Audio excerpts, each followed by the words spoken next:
guess I was like 14. I was a freshman in high school, fine arts class. I started that way and I just totally fell in love with it. Kind of never stopped, I guess.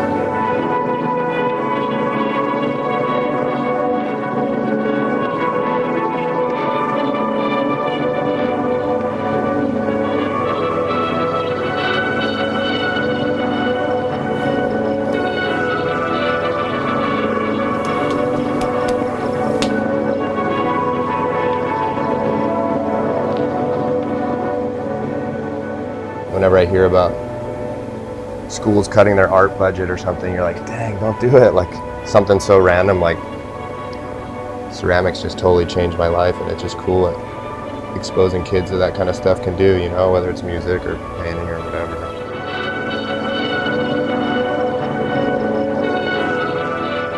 Me and a friend of mine, Nick, were just super into it, and we found like this studio you could go after school in a couple days, and we would just go and like, you just hang, you put on good music, and you just like totally dug being in the studio and making stuff.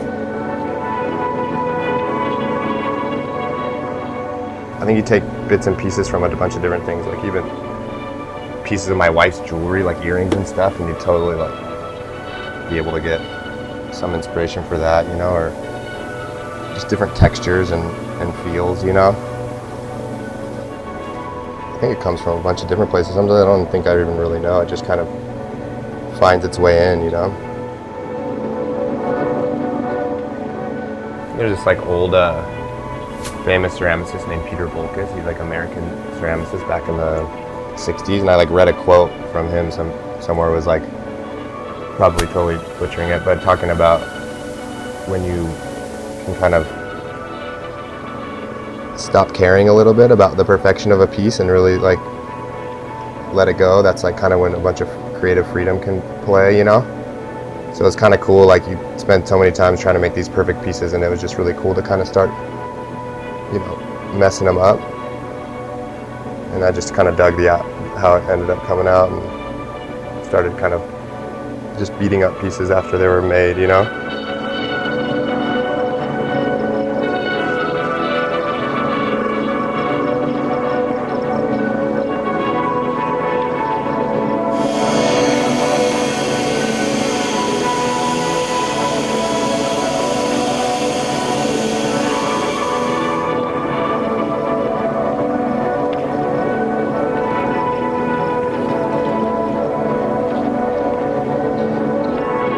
There's always kind of things that go wrong, which end up being really cool, you know.